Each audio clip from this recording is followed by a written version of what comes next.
it's the self-care and the relationship with yourself that is probably the most important one, more than anything else during these times. You know, the walking, the meditation, the journaling, the going to the gym.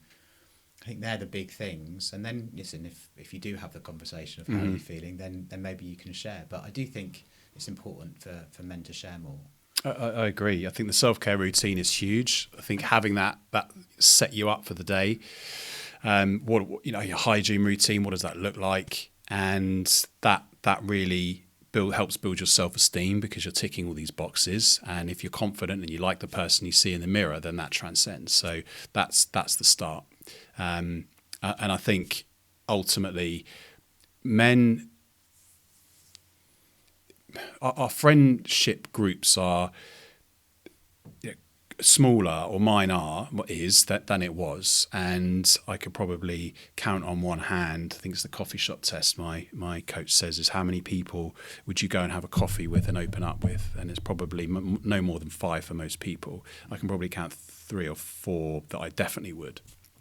But you can find people and friends in other places, and if you do an evaluation of the friends and the relationships and the connections and bonds that you have, which ones are bringing you up, which ones are bringing you down, what gives you positivity, what doesn't, and you can do an evaluation and an audit on that. It sounds a bit clinical and a bit procedural, but that's the truth of it.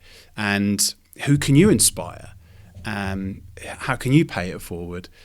And how can you bring more positivity into your day and your connections, and engage in conversations maybe with your local barista or wherever.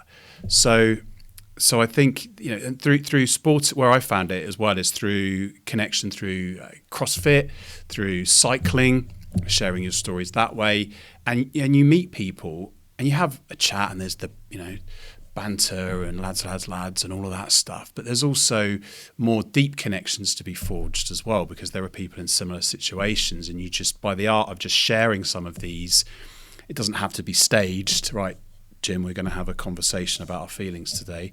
Sometimes it's just meeting on that common ground, but putting yourself out there and exposing yourself with vulnerability to other people in those situations. So asking yourself where you can find some of those other connections.